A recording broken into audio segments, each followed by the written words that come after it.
welcome back. It's a new season for the Raiders, and it's also a new season for Huddle Up. We're back with another season of championship teams. Our focus this season is going to be on all the championship teams that have played at Shippensburg over the years. And we're calling this series Legends of the Red and Blue. Tonight, we are honored to start off with the team from 1976. We're going to focus on those guys. They are PSAC West champions. With us is our guest, linebacker Tony Winter, and wide receiver Ed DiCiccio. And of course, as always, my partner Rob Clark. Hey, Rob. Hey, Franny. Welcome, Guys, guys. welcome to the podcast, man. Thanks for having us, Fran and Rob. Looking forward to it. All right, so I'm going to jump right into this thing with that team in 1976. I know a bunch of those guys because I was in '78. But when you guys started it off, when did you know that maybe that team was different? I know the season started off kind of shaky, but when did you know it was gonna be a team? So yeah, I transferred into Ship from Lebanon Valley in '73, and you had to sit out as a transfer. But I played in the freshman team illegally. But anyway, along with Vince DeBona and a bunch of other guys. But anyway, I look back, to our championship team, but I give a lot of credit to the guys that came before us. Guys like Jesse Maraska and Rick Kelly, and then, Al Seagraves, Danny Sear, Ricky Diggs, then Don Epley, Vince DeBona, Mike Lawson, Joe Torino. I mean, the list goes on and on.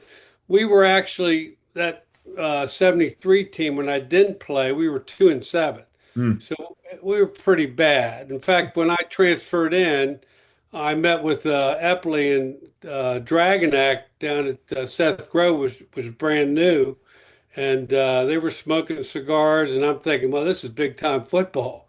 And this is in the summer. It's a late transfer. I came there because Lou Hoover was my high school co-captain with me from York Suburban. He was there. So I said, I'm going to Shippensburg. And I thought it was big time football. Then that night we got together with the leadership of the team. Happily, I think, Eddie, you were there. Um, Torino, and they told us how bad we were. So I thought, hey, who's telling the truth there? Well, anyway, we went 2-7. Then the next year, we actually went 7-4. Hmm. And the first 7-game winning season since 7 wins since I think the 1954. Wow. It's been 20 years. And we beat James Madison his first year we played him, the last game of the season. So then we went into '75, and we were 6-1, and we were ranked nationally. And all of a sudden, the roof caved in. We ended up 6-5. And Coach Epley and staff, which really built the program, left, and that led into the 1976 season. But I really felt, early on with those earlier teams that we were building a championship team.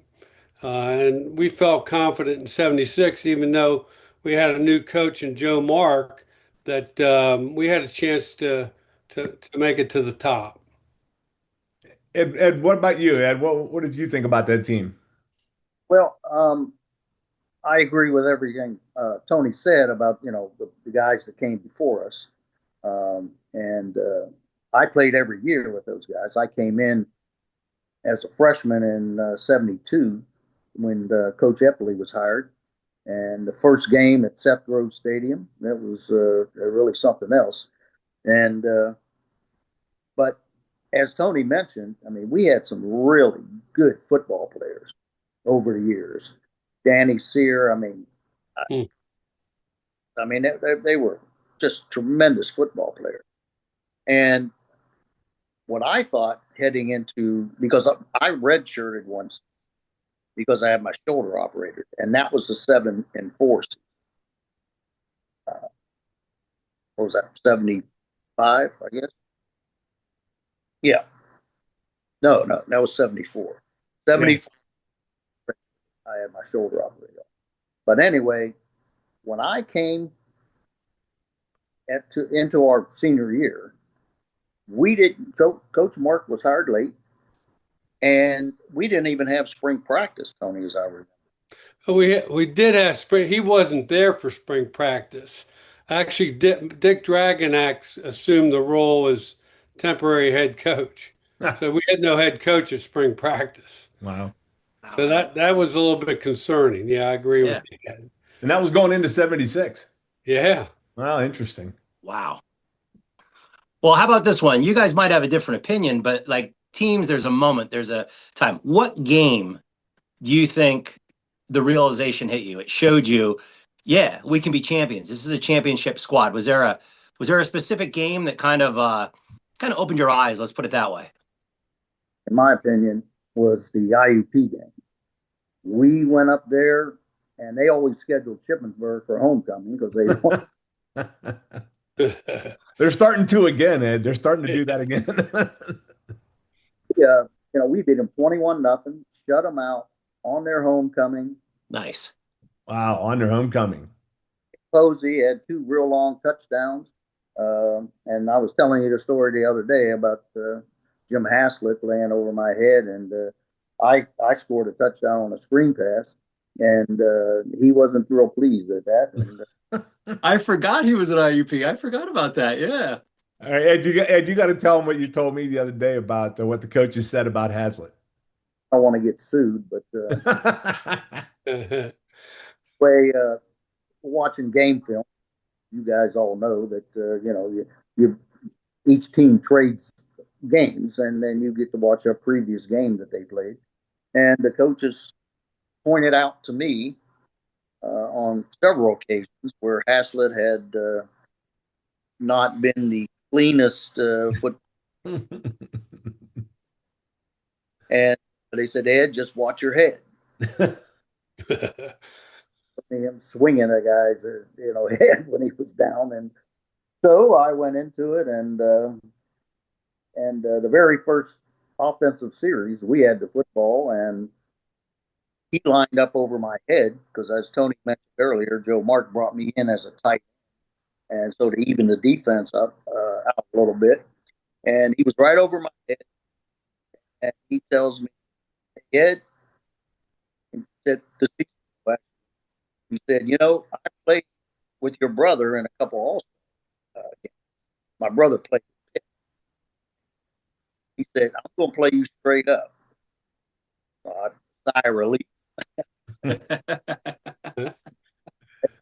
after that screen pass where we suckered him in somewhat, for a touchdown, he said, all bets are off. I said,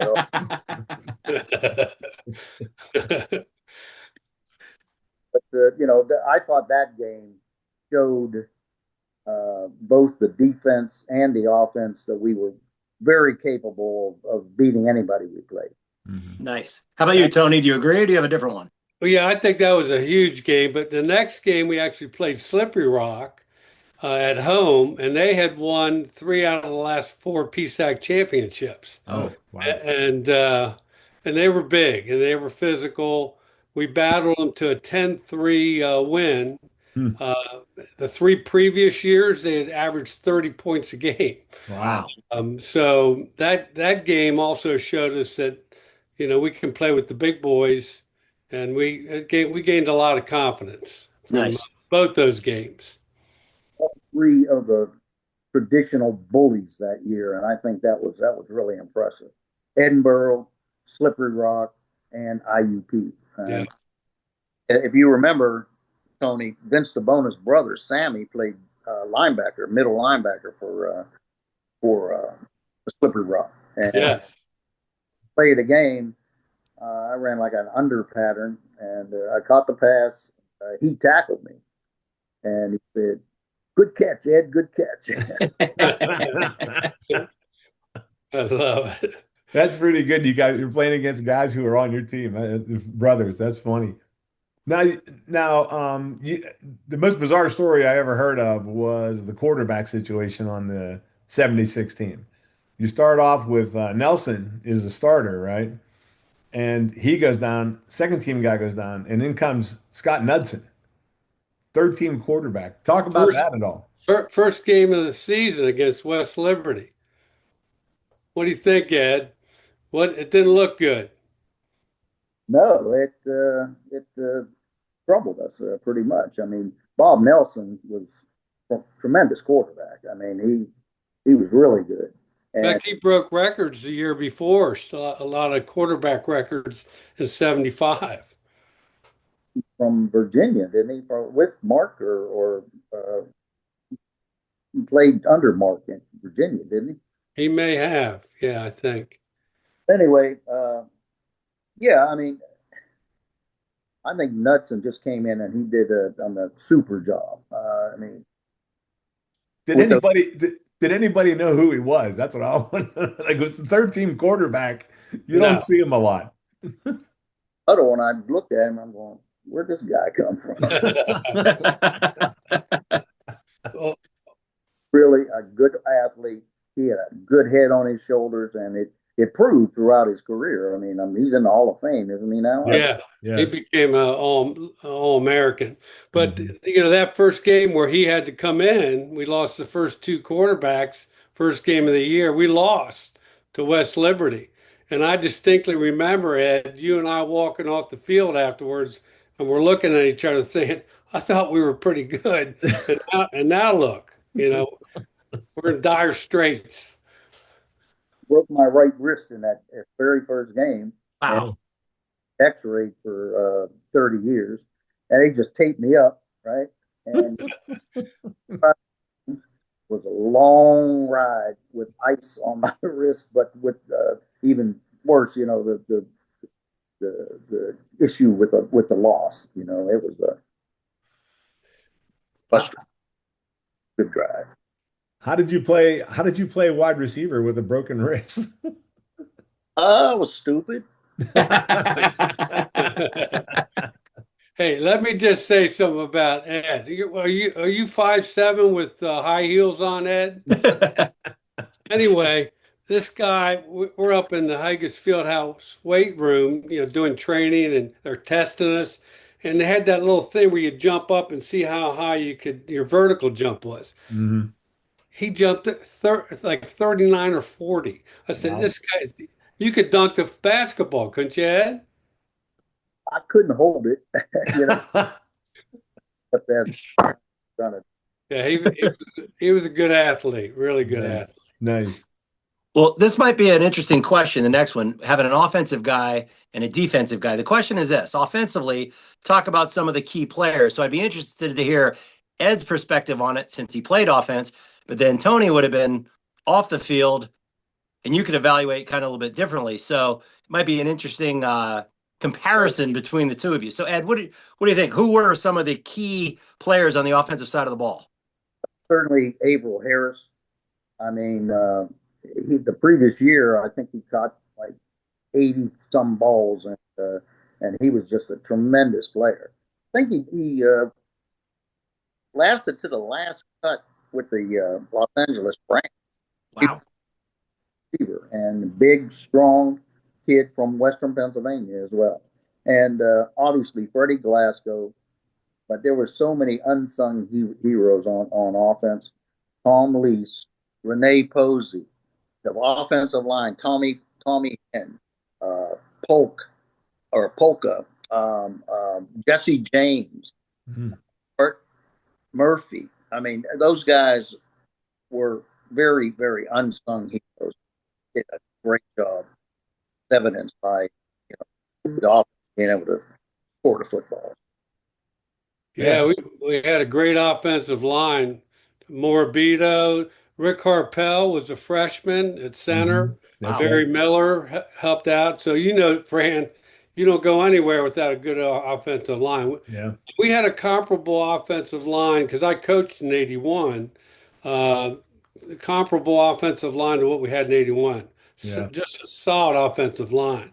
But like Eddie said, our backfield was probably the best backfield collectively in the whole PSAC with Mhm. Glasgow, Posey, and Leese.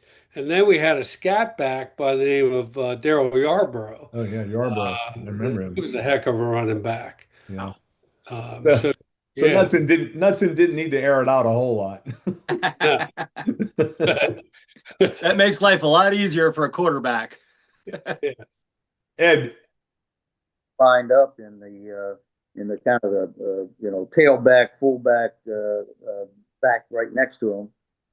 We probably had as big a offensive backfield as it was in all of college football. Those guys, 225. Posey was 195, but he was strong as a ox. I mean, we had a hell of a backfield. Absolutely. Oh, that power eye was unstoppable.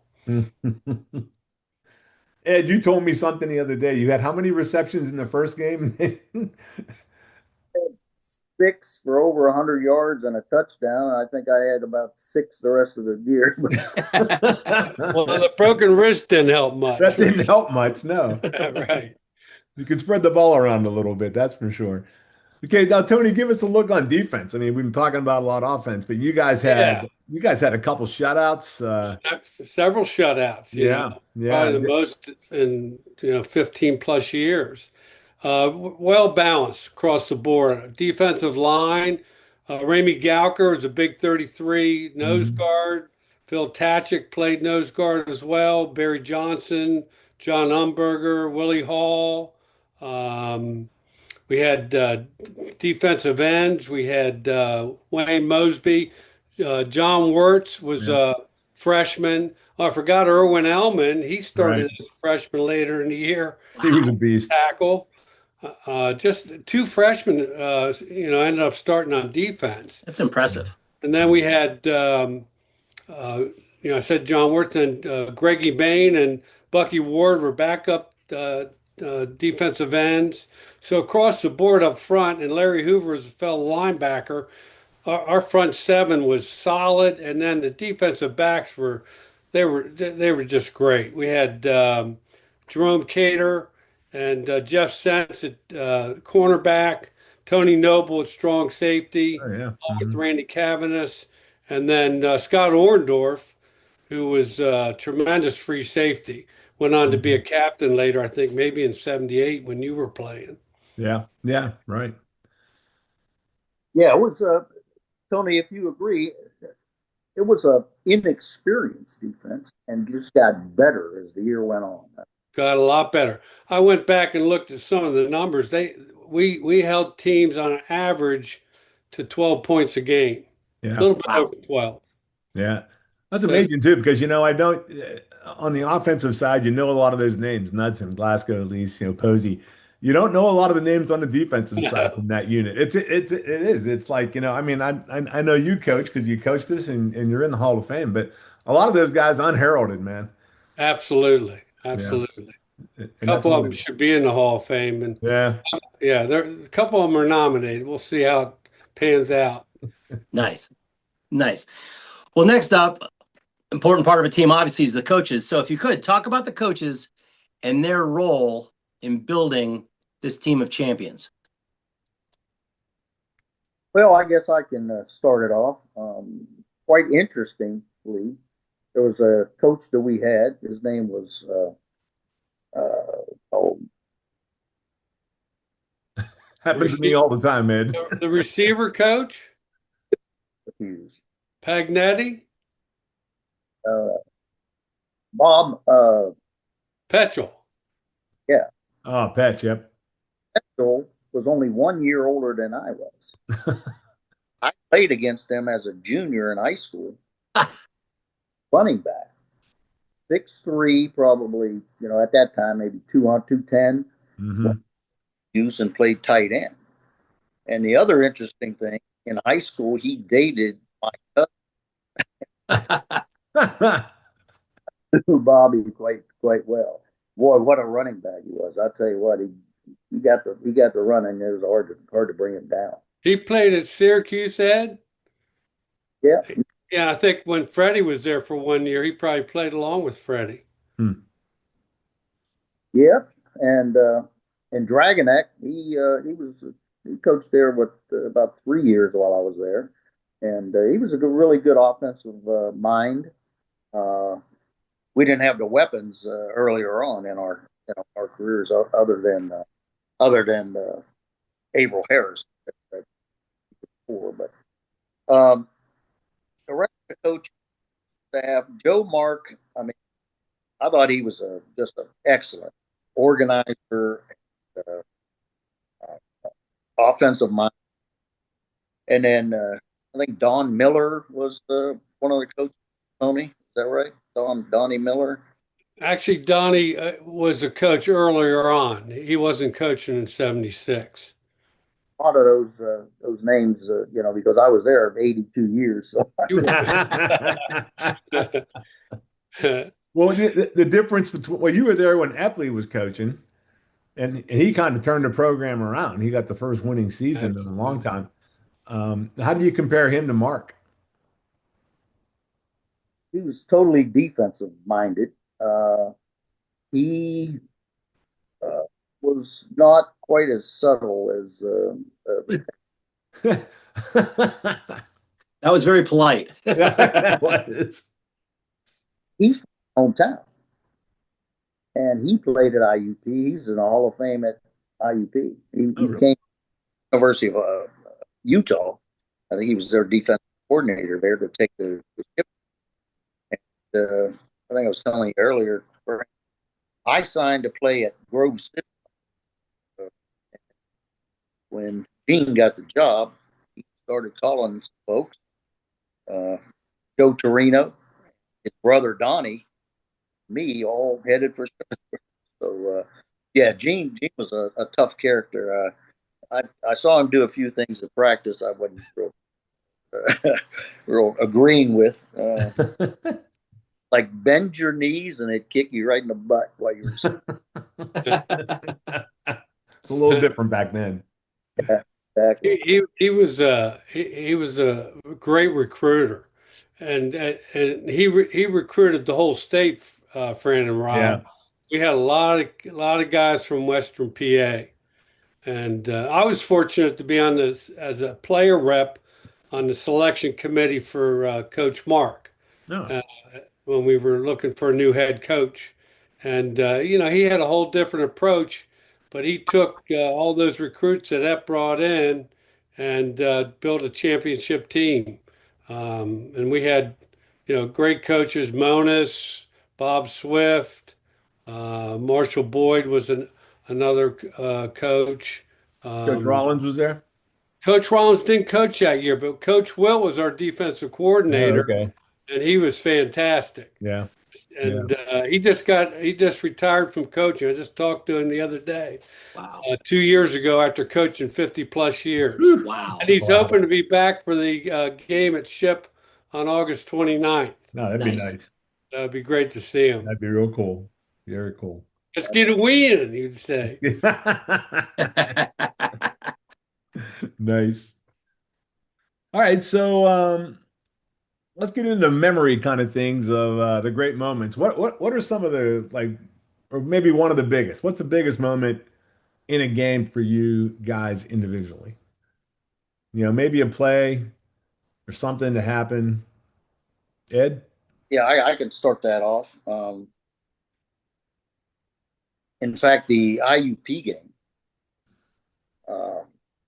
as I mentioned earlier, we scored, or I scored on a screen pass on Haslett, and as I was, I shook off a couple of tackles and I went into the end zone, and my mother and father were at the game, and they were in the end zone seats, right where in the end zone where I went and scored. No, that's Nice. cool. And that I'll never forget that. That's cool. Yeah. Forget that. And then one other one, my freshman year against Edinburgh, and they had a tremendous running back. David Green. No, that was years after.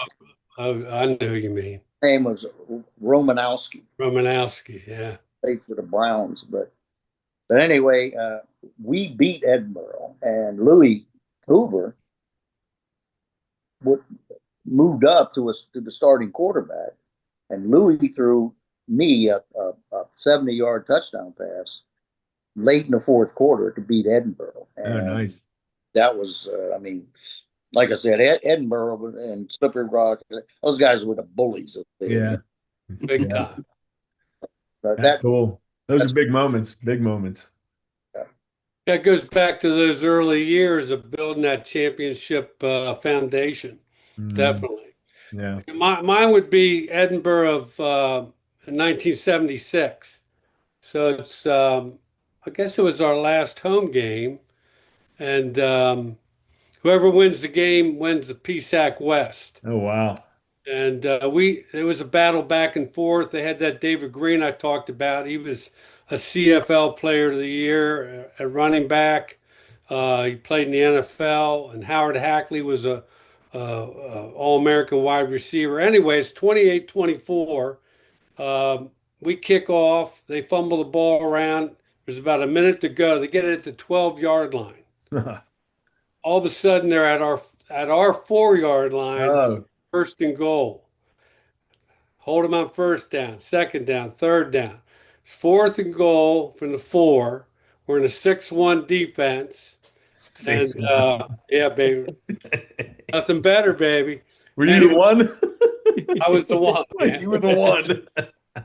So they run a play action pass to the right down at the scoreboard end. And I checked the running back and I saw the quarterback drop back to throw. And I open up to the outside and I see the tight end releasing to the corner of the end zone and catching the ball. Uh, And I'm thinking that there's our season. And I oh, turn around and we had an umpire back in the day, big tall guy, gray haired guy, I can't think of his name. He did a lot of our games. He threw a flag because that Howard Hackley, the All American wide receiver, picked on Tony Noble, the strong safety, to free the tight end. oh, wow. We win 28-24. Now we're going to the state game. Wow. Great memory. That sounds like James Madison in 81, where Oh, there yeah. was a holding penalty on Pizicki that basically turned the game around. Then we blocked the kick. Yeah, we blocked the kick, right? Exactly. Wow. That's great, man. That's good. Well, you guys got to have a lot of memories. Holy cow. Yes. What a great season. Well, we've all experienced, our teammates and the love that is shared between men in that scenario. I mean, I think all sports experience that. How about this one, though? Talk about the bond that is created when you do win a championship. Do you think there's something different about it, something special about it? Because you did something a lot of people can't do, let's be honest. Yeah. So what do you think about that bond? Well, Yeah. Go ahead. it's absolutely true. Absolutely. That bond, I mean, those guys I'll never forget. Unfortunately, I don't get to see it, as many of them as I would like as often, Yeah. but absolutely a bond that unless you've been there, you can't imagine that. You can't share that with anybody who's not been there. At Midland High School, we had a tremendous athletic program with 72 guys in our senior class, and we won several championships. We played for the WPIL championship one my senior year.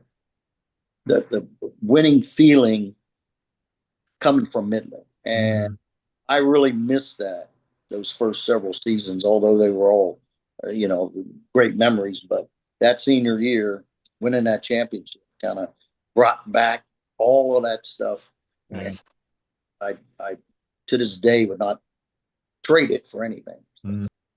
Yeah, absolutely, Ed. I agree. I mean, it's a bond that really lasts a lifetime, in terms of the friendships and the memories. And as I said earlier, I think at the outset, it really goes back to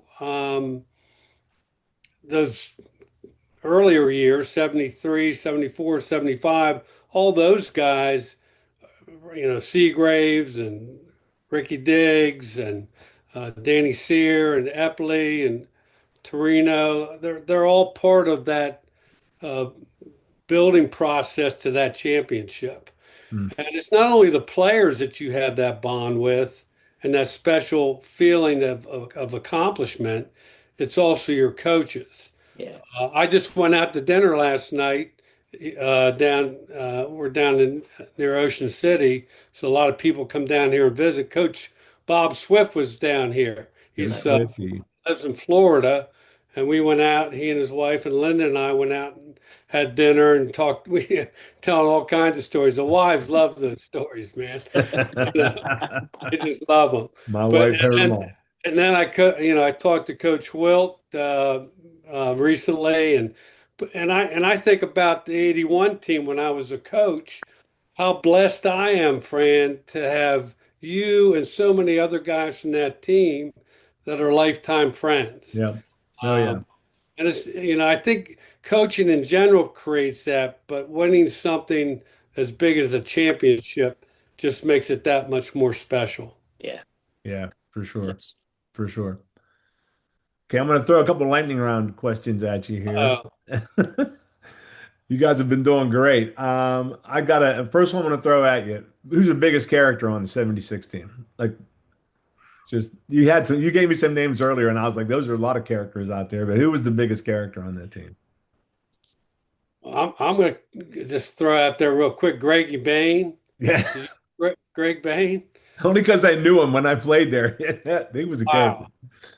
He's from Ohio, I think Steubenville, Ohio. Yeah, he was a little crazy. What about Jesse James? I just spoke to Jesse via email.